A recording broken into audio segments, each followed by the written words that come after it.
Hey guys, welcome to the second episode of the Dirty Dozen Hockey League podcast with my co-host, not guest, Darren Tonin, the weekly recap guy with, the most amazing content I've seen in a long time. Since Barry's been doing season previews and he's been doing them a lot. Kara, I want to thank you for inviting me for my second interview. It's very nice of you. I'm so happy to be a part of the two-time interviewees club. I know a lot of people haven't even been interviewed once yet. So very happy. Thank you very much. Uh, I'm I'm I'm just as excited as you are to have you twice, and we'll see. So let's get straight to it. The first thing I want to talk about is like the stats aftermath. So what happened was, these conversations have been going on every year, and like different spurts. There's different spurts of time where I get together with you or John Barry, and we just like try to solve an issue that I feel like the reason why it's worth trying to solve is I don't think there's a single GM that disagrees that goalies are worth too much. And then like we try, I feel like I'm banging my head against the wall because like we all have different angles of how to solve the issue. And but I got new inspiration, so that's why I wrote that quick proposal with elements that I grabbed. So like I'm coming from a spot of where like I'm not trying to implement changes that I personally like or feel really strongly for. But obviously I'm okay with all of them. But I'm mixing different things from like you, John, and everything else. And yeah, I just want to say I went off on Calvin a little because I felt like over the past few years he's been saying stuff like, let's just stick with things the way they are and stuff like that. And admittedly, we hashed it out. He said like he felt he wasn't heard with his ideas, and that's why he's more of a status quo guy. And but anyways, we hashed it out, and it was. I guess I got tilted because Mike initially put, we're making the league difficult, and I thought that was like an easy thing for people who are status quo to just rally behind that. And whereas I didn't think any of my suggestions were that complicated to begin with, versus some of the more radical ideas that me and you have talked about in private, like or even like mixing AS with plus minus or goals and like skater and goalies. Those are like the radical ideas. But wins and shutouts, pretty simple concept, I think. Like it wouldn't affect how any of us would play. So, but it was interesting to see, like looking back. Yeah, I'm still not sure about like. I think the two key changes you brought up are probably the ones from my proposal are the ones that are most likely to pass and have a good chance of passing actually. The Yeah, like struck. what I'd say after last week's discussion was I'm glad that you posted some like honest to gosh proposals, and it's not just like we're speaking into a void and like nothing's getting done. And honestly, I hope like after we post this interview, uh, that we can keep this conversation going, because like the most frustrating thing is to just talk and talk and talk and talk about this and then nothing happen. So like with your proposal, like I said, I don't agree with all of it. I don't like the idea of making goals worth double. It's just not something I'm ever going to be for. But uh, like I think Mike comes at this from two very funny different ways, in which it's like he doesn't want something that's complicated, but he's also proposing stuff that a lot of people won't get behind. Like I like the idea of having face-offs, and I've proposed that too, but I know a few guys don't like that idea. So it's like I don't think Mike is a status quo guy, but Mike just doesn't want something that's radical, I guess. To And that point Cal, quickly, he was yeah, for our like. I'm not saying Mike is status quo. He was for the farm system that we both wanted to try. I was more saying like his initial statement made it easy for other people who have been just like, yeah, let's not change anything ever to like rally yeah. behind. So just in case. And then like for Calvin, it's like, Calvin posted some of the ideas that he has liked in the past, including a salary cap. And honestly, I've wanted to propose a salary cap a million different times because my team always sucks. But I know that's not going to ever happen. So I'm just not talking about it. But with Calvin's disappointment and the reason why he's status quo, I get it. And it's like, if we never agreed to change anything, I'd still be happy with the league. I think goalies are worth a little bit too much more than they should be, but it doesn't ruin it for me. I think, I like high variance categories, and the fact that goalies right now, it's either you have great goalies and it's pretty much a lock, or you're gambling every week. I think that's kind of fun. So it's like, I want to fix it because I want everybody to be happy. But, it's like, when this discussion's been going on for years and nothing's gotten done, I totally understand Calvin saying like that's why he gave up. And everybody comes at this with a different perspective. John has to deal with a lot of crap, so I can understand why he dismisses some of the ideas he sees as crazy. And John also is biased against certain stats that I'm never going to forgive him for. But uh, it's like, some people like something closer to the status quo, and some people want to change it more into something that they see as a perfect image. And it's going to be very, very hard to find 10 guys, 9 guys to agree on the same thing. And that's kind of why I said, privately, maybe we have to just go with the things that everybody agrees with instead of trying to propose something perfect. And, John said, it's like, well, that's just kind of kicking the can down the road. It's still not going to be what we really want, but it's going to be what most people agree is good. Whereas if you try to propose the thing that you see as perfect, nobody's going to get on board with that. And I'm not saying you, and I'm not saying John, but for all 12 of us, if we all see our own perfect image of what stats are going to be, it's not going to pass because we're not all going to agree on that. So I think it really is like, merge or get rid of one of the goalie stats, break up truck. I think that's something that we all agree with. I don't know if that means we're at 10 or 11 categories, and I don't know if we can all agree on one other category to add, but that's what I think is the way forward, instead of just like arguing and arguing and arguing and then ending up discouraged. I think my huge takeaway was just Dan speaking his mind with me and you about like what he enjoys about the league. He's not.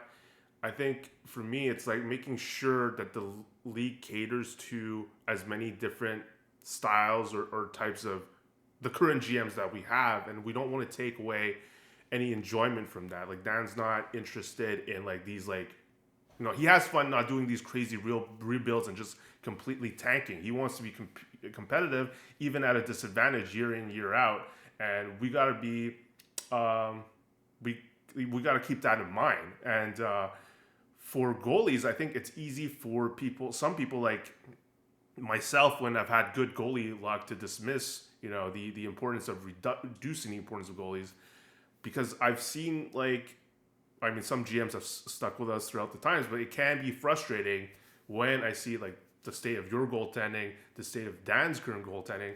Even Mike, he has McDavid, but he's been having to play like Reimer and all of that. Like there might be some frustration, as in like maybe it's harder.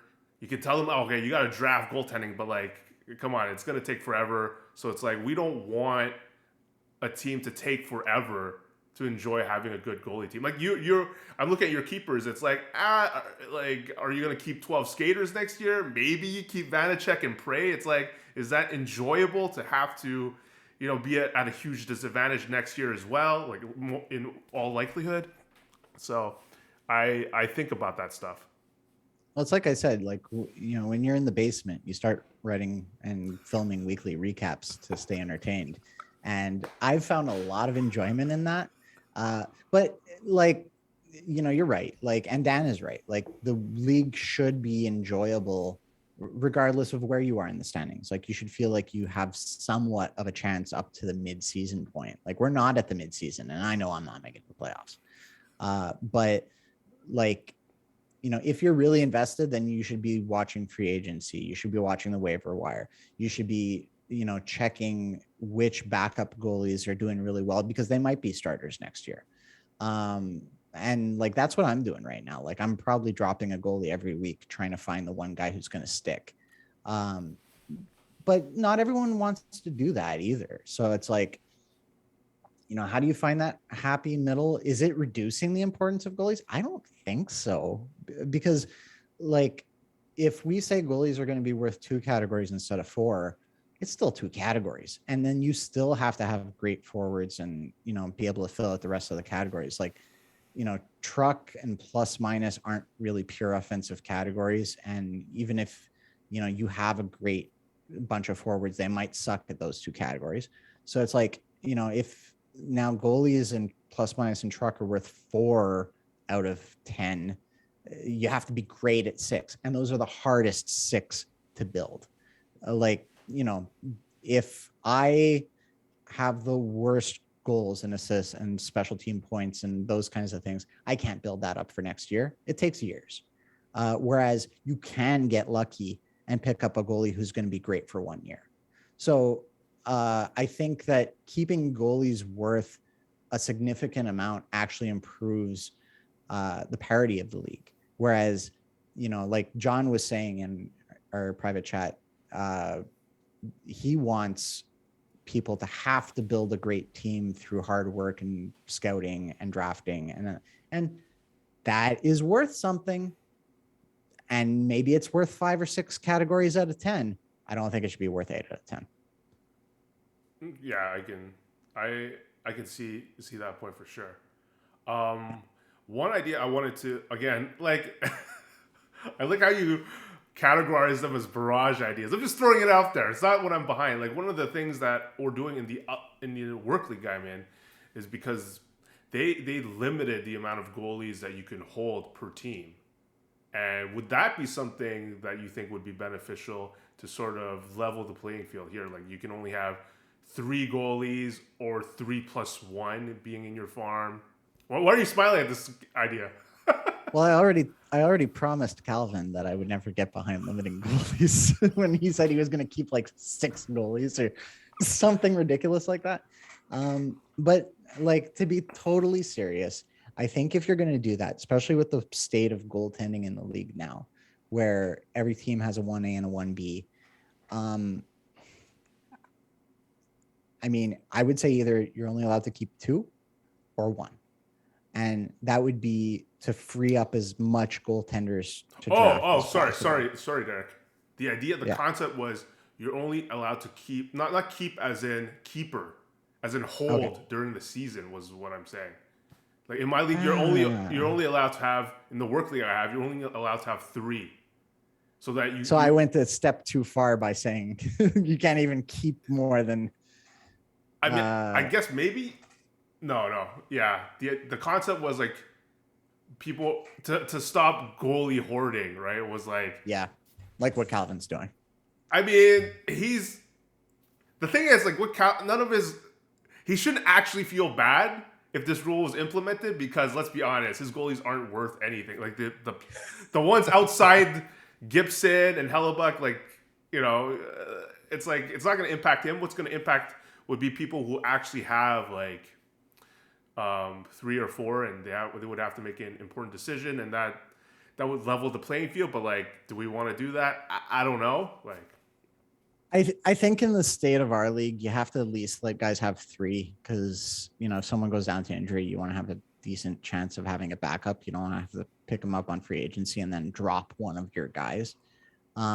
So you have to let guys roll with 3 at least. I think it is a question of keepers though. It's like, do you stop someone from hoarding and keeping great goalies? okay, Let other guys build through the draft. that's a good one. I would get behind anything like that, but I think it's the kind of thing that would make certain guys go, no thanks. Like Calvin's not going to agree to it. That's one guy down, and then we just need 2 more, and we can't pass a change. So, but like like I don't think anyone's going to agree to saying no goalies on the bench. So you have to have at least 1 there. And then it's a question of, but do we say you can't keep 3? I kind of like that idea, because like when I think about it, like 2 years ago, well, not 2 years, last season I won because I got lucky. I'll be honest with the goalie, like Talbot and Grubauer, but I didn't know they were gonna do as great as they did. But they were just like two of the very few options, and like John had to draft Holtby that year in the fourth round, and he was garbage. And this Yeah. year we got Mike Smith, who's injured, Tristan Jarry, which the Rock Stallions hit with a jackpot, but there wasn't like Yep. I can't look at your draft and say, man, Derek should have picked like you should have picked Tristan Jarry or taken a dart, but like there was not a wide enough selection. And is that Mhm. because some people are keeping too many goalies? Possibly, possibly. Could be. We got I don't know by heart. I'd have to look at the keepers to see if that was the case, but could be. right, right. That could be like we got Jake who has like a, a good. He has like three decent goalies starting from him, and he's got Cal Peterson in his farm. So like, if he was forced to lose one of them, would that like allow people to build or speculate or draft with goalies more and make it more interesting and fun?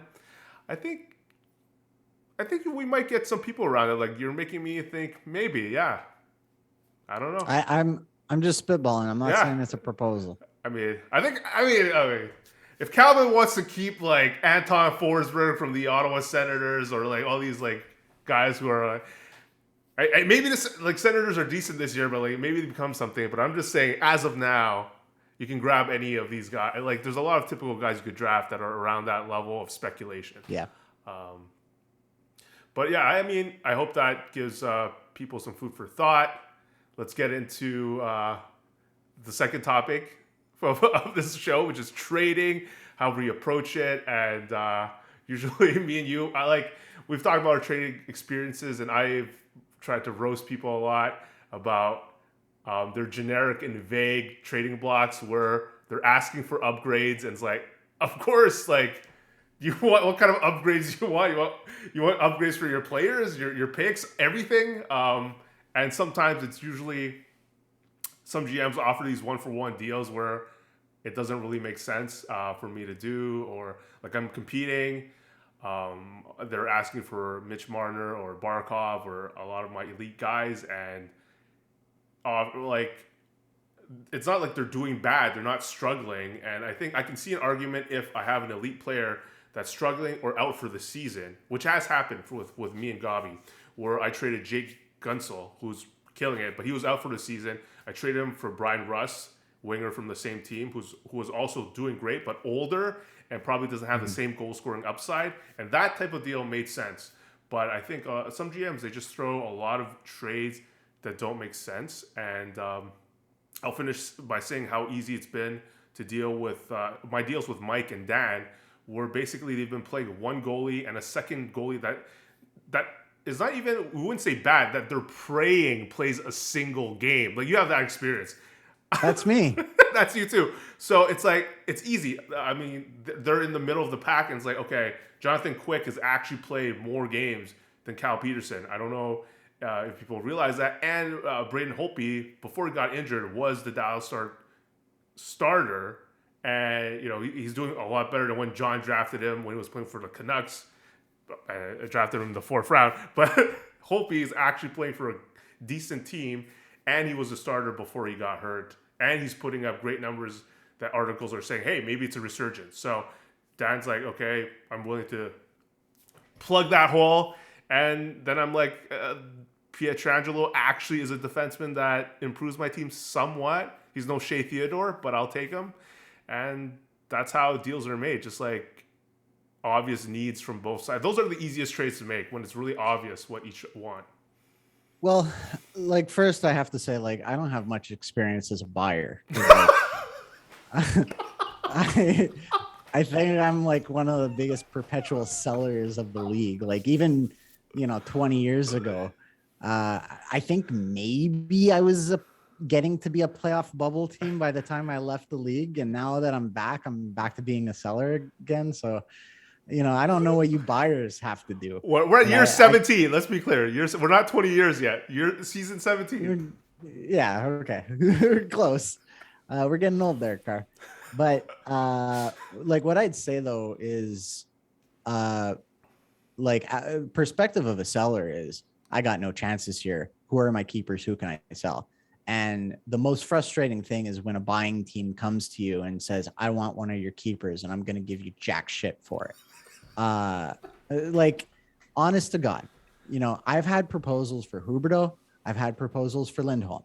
And these are point per game or better guys who are clearly going to be my keepers. And they're both under 30. I'm not taking prospects or picks for them. You got to offer me something equally as good. And it gets to your point. Where is the need on my team? I need defensemen right now. Give me a clear starter elite defenseman, and I'll trade you one of these guys. I'm not giving them up for a basket of prospects and picks unless you can make a clear argument to me that the three guys you're offering are better than my three bottom keepers. That has to be the argument. You have to show me I'm going to get a statistical upgrade by giving you this one clear elite piece. But I think so much of it goes to etiquette of, how a trade happens. It's like, you mentioned Mike. I find Mike to be a great trade partner because he has a pretty clear understanding of like what a guy's worth in terms of like a buyer seller market, where it's like, we swapped Marc-Andre Fleury so many times between Mike and I, because it's like, he's an older goalie. Yeah, he can still be elite, but he's not a great keeper because he's that old. So it's like, a first or a second round pick, that's fine. And if he was a forward, he wouldn't even be worth that much because, that's goaltending is a premium in this league. Whereas, you're right. Like we talked about it earlier today. There's some guys who are like, I want to offer you this. What are you going to offer me? And it's like, no, you have to come at it with a better idea of that. And like the trade that we did a couple of weeks ago, like we're good trade partners. We've traded a few times between you and I. And it's like, I said, I have these guys who are on my block and, give me roughly around these picks. And you're like, come on, give me a sweetheart deal. And I just I changed one of the picks. Right. And that was it. It's like, come out with a full-fledged offer and then negotiate from there. Don't just say, I want this. What are you going to offer me? Because that's only half an offer. Right. Now, before I give it back to you, I just have to address one thing. What the fuck is Dan doing? He's doing trades and he still has Mike Riley on his team. Did he drop him today yet? Because I don't think the guy got the 5 points yet. That's good. Like my trade with him, like people, I think John and Mike had this reaction. So obviously part of it is like trolling, we're trash talking each other, but from my perspective, Dan, like we talked about in the stats thing, he just wants to compete year in, year out. He's not trading for Holtby to like tank. He's not trading for Holtby to keep him. He's trading it as a bandage to just try to beat people 5-4, 6-4. Yeah. And like Pietrangelo honestly is not, I had him last year. He's not that great with Shea Theodore. Like he was good one. He was the number one option on the Blues, but he's more of a 40. Hopefully you're praying for a 50-point guy and hopefully he gets power play points away from Shea Theodore. But outside of that, he's just okay. I wanted to bring up Mike because I feel bad because Mike I've probably traded with him before, but he's someone that I've rejected trades the most because a lot of times when he comes to me, it's like, I've rejected so many Kovalchuk offers, but like sometimes when it's like not needs based and it's, hey, that's a player I want, I think that's why it's harder to trade, especially since I talked about how me and Barry, we rarely trade because we're usually either both sucking or both competing. So unless we have like the exact need where it's like, oh, I have too many left wingers, you have too many right wingers, let's just make a swap like that. Being like, hey, I need that player, I'm going to reject a lot of Mike's offers because even though like Mike, they're fair, it's more like I don't really feel like making lateral moves just for the sake of it, right? Just to make you happy with the player that you want. I'm fine with just keeping the guy, right? I don't really see a lot of trades. So, but I've been able to trade easily with everyone else. But yeah, I just wanted to put that out there because I think Mike offers me something every year, and I'm like, nah. Like beginning of the year, Stamkos for Landeskog because he wanted more left winger. He was lacking, and I'm like, but I don't really have a need for right wingers either. But it's a fair offer. Sorry, Mike. No, for the 10th year in a row, we're not gonna trade. Um, but do I have I it? I think Mike generally just goes for his favorite players. Like, and it doesn't even give a fuck if he's gonna win with those players. He just wants his favorite players on his team, and I admire that. I I do too.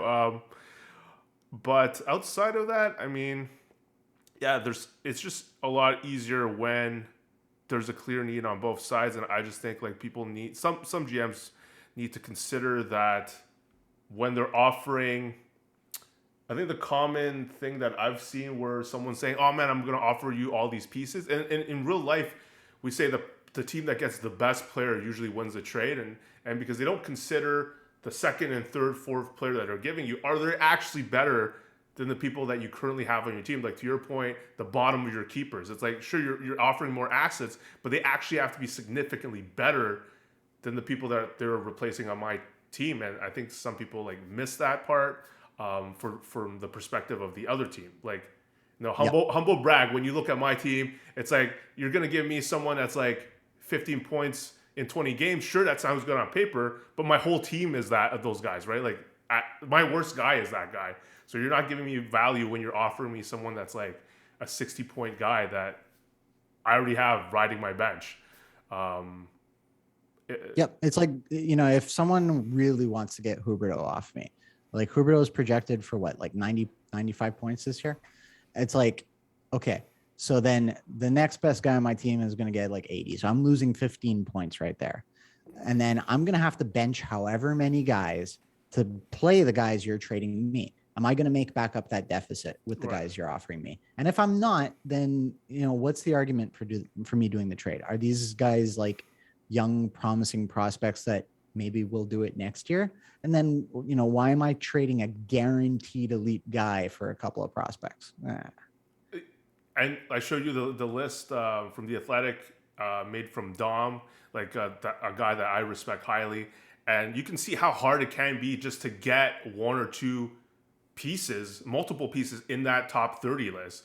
And when you're losing one like Huberto, you better get. You don't want to get things that are maybes. You have a guy Yeah. that's probably going to be point per game plus for the next several seasons.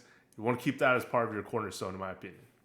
Different conversation if Huberto was like 35, but he's not.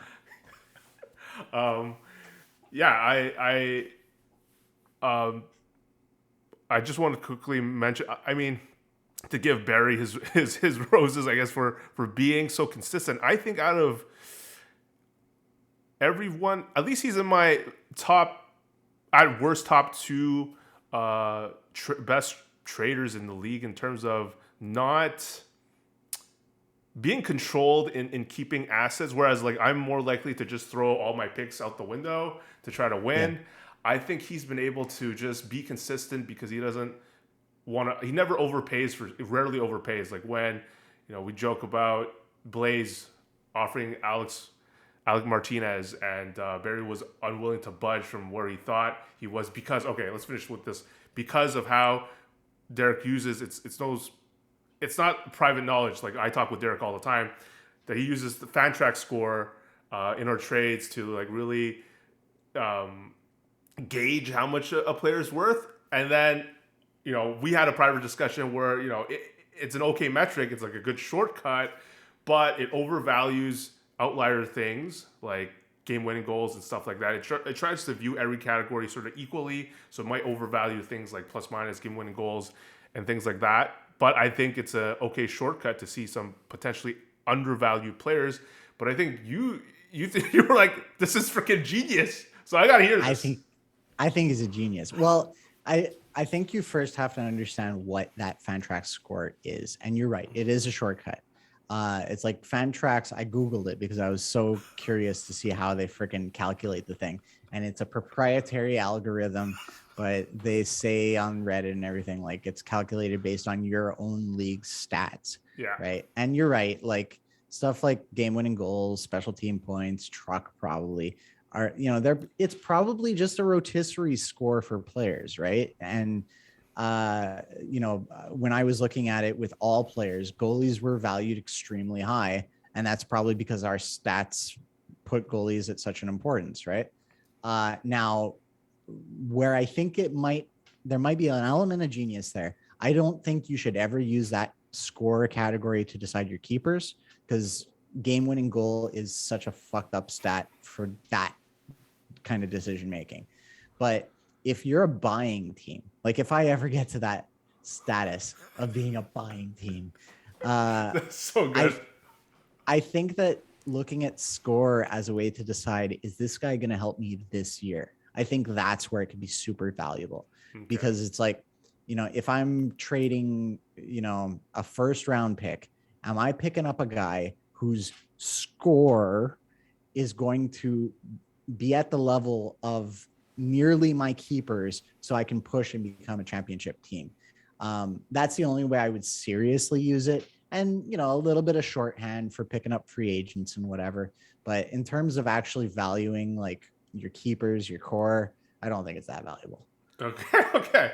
We're on the same page. I think it's very valuable for picking up the fringe guys because it allows you to see, oh, maybe like there's a reason why this guy's worth a lot because he gives you a lot of truck and his points aren't really that bad. Yeah.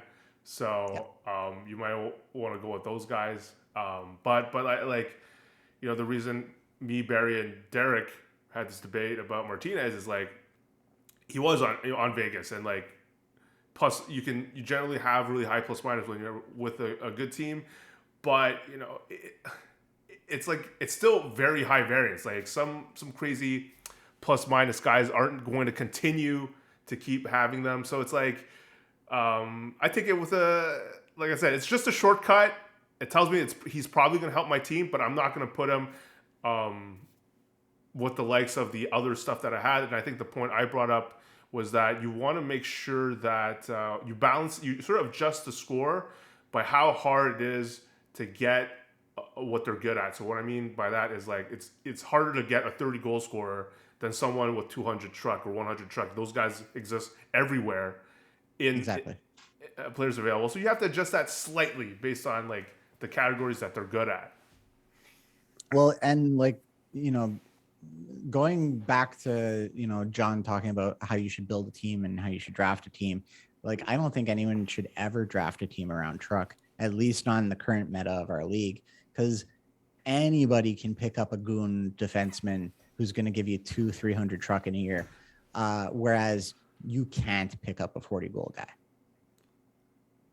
That is true, yeah. So I don't know if that sort of balances things or um, but like I said, it's like a weird dynamic where I feel like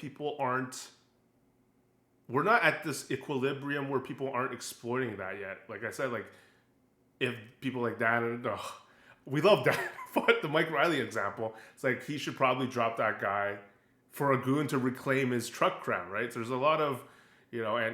and Barry and John, even if their teams are stacked, I imagine I talked about this last year when they face each other, being the two worst truck teams. Like one of them should probably just pick one up for at least that matchup to gain an edge. Yeah. Like if you're against you or whatever, like let's give up. They can give it up, but against each other, having an Yeah. extra truck goes a long way. I think for them it's the mentality of a game of chicken, right? Because it's like if they're both built to be offensive teams, and then one of them says, "Okay, I'm gonna maybe give up special team points. I'm gonna bench a guy who's like a power play specialist to put a goon on. Am I also gonna give up assists? Then I'm giving up two categories for one. Like it's a calculation for them that they just don't want to go through. Whereas I think, if your team is better balanced, like it's built to be balanced, then you can start playing those games. I'm gonna wrap around back to like the stat category thing. I think that's why breaking up truck and having blocks be its own category is interesting because right now that decision is actually, in my opinion, less hard because defensemen in general like everyone has a Mike Riley type guy on their squad, and to replace him with a goon is like an easy decision. To me, it's I like hope relative. I hope most guys have more points than Mike Riley. I mean, but you get what I'm saying. Like, you're not. I can understand you. People think, oh man, I might be giving up in STPs or goals and A's, but Yeah. you're not really when it's like your worst defenseman and like there's a guaranteed sea of truck guys that you can pick up. Like McNabb was recently available that I've added and dropped a lot. I think Ben or someone else picked him up, but like it's more guaranteed than the assist that you're praying to get from your last defenseman. That's all I'm saying. You turned me around. Like we talked about that late last year or something, where you said, there's less variance in truck. And I was like, that's part of why I drafted so heavy on truck this year. Cause I was like, I don't know what I'm going to get with these prospects in terms of scoring, but I know I'm going to get a lot of truck from a few guys. So, yeah. Yeah, and I mentioned in our chat, like Radko Gudas is a perfect example. Someone who's known to always be in the conversation for most truck. Now he's on Florida. He's on a good team. He's getting points. He's got high plus minus. He was drafted in the 10th round. And like my question is it because, John Barry refused to acknowledge these goon type guys, or other people also agree are on board? But yeah, that's the current state where there's still that imbalance. Before we jump into the last topic on the sheet, I mentioned to you I wanted to talk about. Do you think John can trade and build his team up to beat Barry? Do you think he could do it? I think he can, but I'm of the opinion that that he currently has the makeup to win. Like his team is good enough. He doesn't necessarily need to trade, and yeah, that's how I think.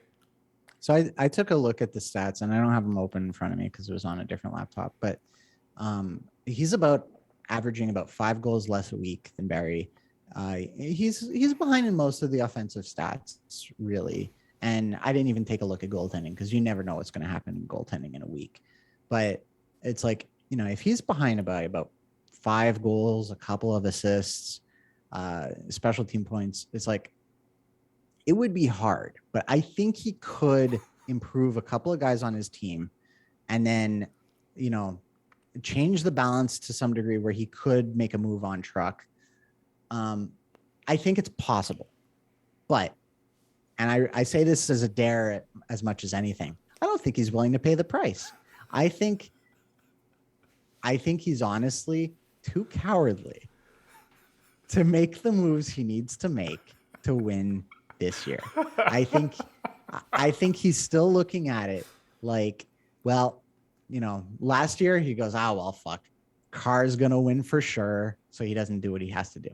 This year, he's looking at it like, well, fuck, Barry's going to win for sure. If not Barry, it's going to be Jake. And he's kind of holding tight again. But I think if he was willing to trade some of his top prospects and picks, he could improve enough to the point where he'd be a very serious contender to win no matter what, right? But I don't think he's got the guts. That's what Calvin said about him last year. Oh man, I love it. But I think that's why what you just said allows me to really clarify why I think Barry's been good, because he knows like whether or not, like, sure, there could be good trades, but like he puts it. I think I'm giving him praise that he puts it in a where he's thinking like, does it increase his chance enough, to beat me last year, or like, is it worth like improving this defenseman for this guy just to increase, like, am I sacking a second round draft pick just to increase my win percentage by 1%? I think that's why I like how conservative and how much assets. Like he always has a lot of assets and deploys them really well. He does. But like, where I give credit to you is like, you go for it pretty much every year, at least the ones I've been around. But you're fearless about like, I can find ways to build this team up. Otherwise, it doesn't matter if I trade these picks. And it's like, I was looking at my draft picks today, and half my draft picks have done nothing and I've dropped already. So it's like the draft isn't that important to building up your team. It can be if you use it right. But it's like, if you have that solid core that a guy like John has, now is the time to gamble. Like, you can't keep improving a core once it's up to a certain point. You have to really start just deciding, like, take a shot, take a shot. I was debating. And I think we should call this segment of the podcast, because now this is 2 weeks in a row where we've said stuff to piss off John, right? This should be the fuck you, John part of the podcast. I was gonna call it a show, Derek, but I think we can roll the last topic really quick. Yeah. I'm hesitant. Like last year, I'm hesitant to like share some of these strategies because I think they give me that edge. But at the same time, like I love talking strategy, and I want to be, even though I'm the first to win three, I don't want to be like, which John discredits. I'd rather be the one that like helped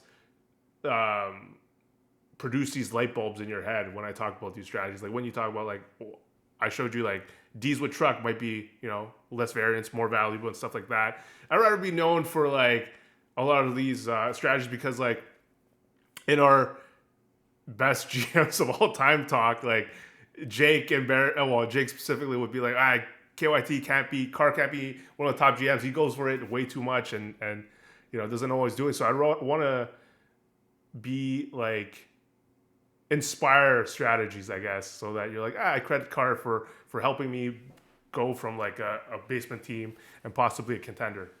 And so we're talking about farms, and I think you did something that I've done a lot, like over the past couple of years, which is I think people underrate the prospects in the draft right below the top tier. So that's why I praise you a lot for getting Eklund really late. I got Dylan Gunther really late, and those guys might be blue chippers. They are blue chippers, but they might be a top 30 guy in a few years. So that's what we're going for. And I think this is something that has been going on for a while.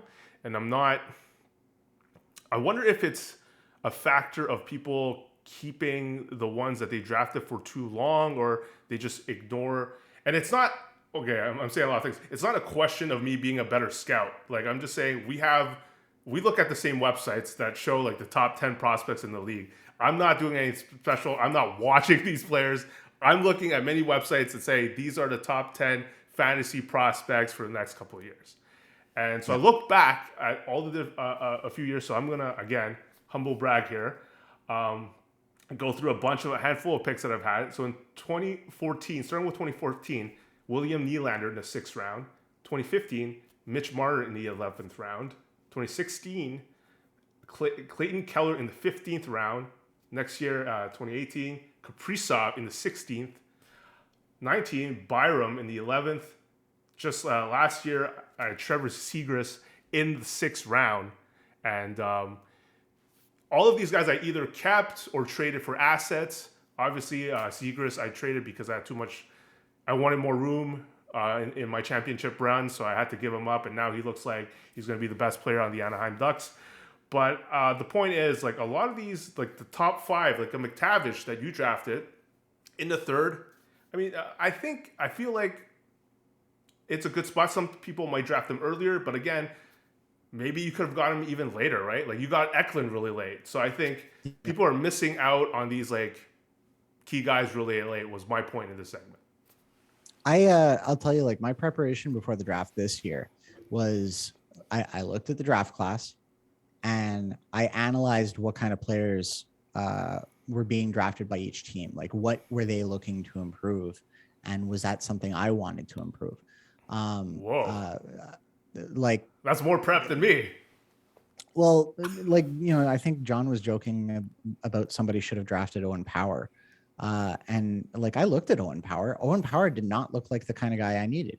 To me, he does not look like, and this is going to come back to bite me in the ass in 3-4 years, but he did not look like he was going to be a power play specialist, puck moving defenseman. He looked to me like he was going to be a shutdown defenseman. And if we break up Truck, that's going to be huge. But in the current makeup of the league, that's not what I wanted. I wanted potential high scoring point per game guys, the next Hubertos.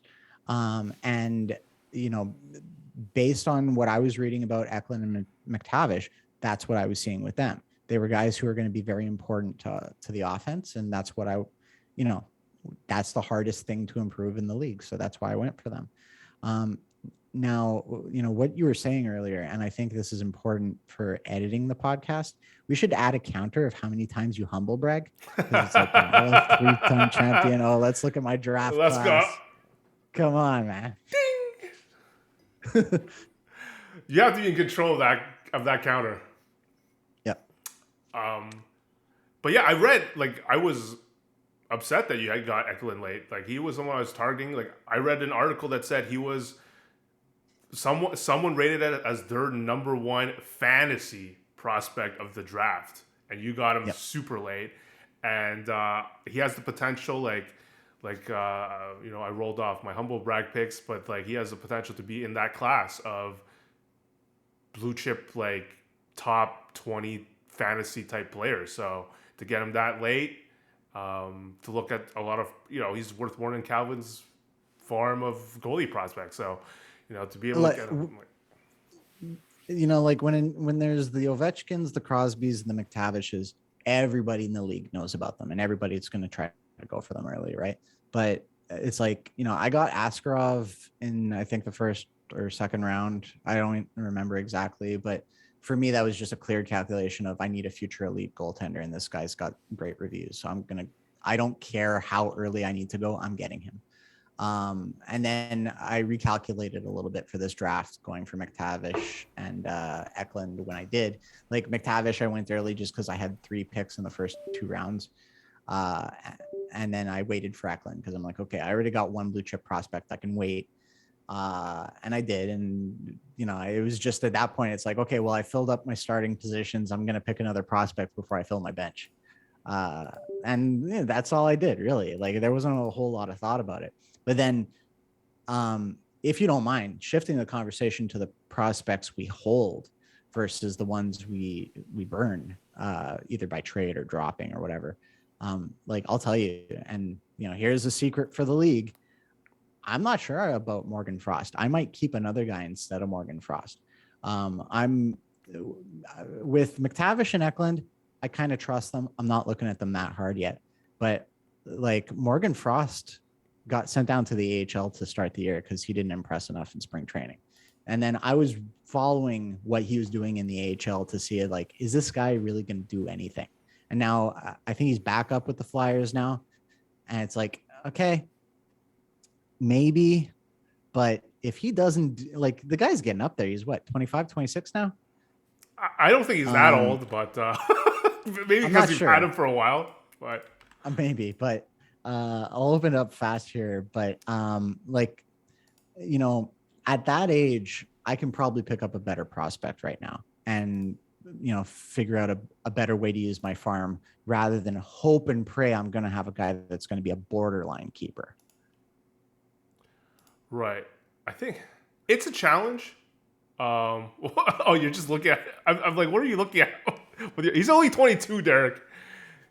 Well, he feels 25. Get your facts straight. I'm going to apologize in the post that I make of this. I'm getting a lot of desktop notifications, so some of you are going to probably hear that. I'm going to have to figure out. I don't even see what the pop-up is, but I apologize. Going to fix that for the next show. But that's a reason why I advocate. And again, Dan brings up a good point. He enjoys drafting goalies and keeping goalies, even if it might not be the optimal strategy. So I have nothing against that. Nothing against anyone who does what they enjoy about the league. It's more like if they want to go like optimize the fuck out of it like I do, it's like I try to draft players that are going to be in the league early so that I can know right away like what to do with them. Whereas like a lot of these, like drafting top defensemen, and I look at, I think good-looking guys as 3, you're going to be holding them for a long time, and you don't even know what situation, how good they are they good power play? Like, so many questions. Whereas if you draft an Eklund, he had a good start with the tryout period that Sharks wanted to play him, but you're going to find out next year and the year after really quickly, reading articles possibly on Sharks or fantasy experts and seeing how they think his production is, you're going to get an idea whether to keep him, move him up, pretty clearly, so you can start just like doing this rotating thing or trading players off. And I think that's how I view like having a farm where you have at least one spot that you can just like actively speculate instead of just holding. I think is worth a lot. Like last year, I picked up Jason Robertson, who was second in Calder in the Calder voting. I think, and it's largely because other people are really set on their farm and who they have in them. They're really tied to because a lot of you guys have good farm players, which is like they were drafted in the top 5 picks. So are you really gonna drop them and speculate on someone new? Probably not. So Mhm. Like I'll tell you, like, going to that idea that maybe Morgan Frost is not going to stay on my farm. I've much like John, I've mostly been looking at guys who have that R tag on them and could qualify as replacements, like Lassie Thompson with Ottawa, Yegor Chinikov. I think I got one more guy here. But like I've been looking for guys who qualify as rookies to potentially, nab that spot in case I just don't feel like Frost is going to cut it. I love how you say Jake Gunsel on the pod. Gunsel. It's so well said. Um, Yeah. but I looked at Morgan Frost's AHL stats and they were really good this season. So it's like that's why they brought him up. So A lot of assists, but if I need goals, I don't know. yeah, so it's like it's hard to tell. But like going back to what I said, like I don't rely on any magical scouting. I really like read up on try to just read a few articles. I don't actively read articles, but what I mean like I'll come around like maybe they'll say something like Frost is doing okay or he's excelling, he has high potential. And just I just take it for what it is. I'm like, okay, I'm just gonna believe him. Or but if people are saying, yeah, Morgan Frost doesn't look like the player he was when they drafted him, then I'd consider switching him. But I rely really on what other people are saying. And right now he's like 3 points in 6 games. Is getting some top 6 minutes. You got to give him a chance at this point. So we'll see how the season ends for him. Well, and correct me if I'm wrong, because sometimes you know my team better than me. Robert Thomas was on my farm before, right? Right. Yeah. And then at some point last year, I moved him off my farm, and then I didn't keep him. And then Barry dropped him at some point this year, and I scooped him back up. So it's like it's a guy that I clearly had no faith in and moved out of my farm, and now he's a point per game guy. So it's like, well, what the fuck did I know then?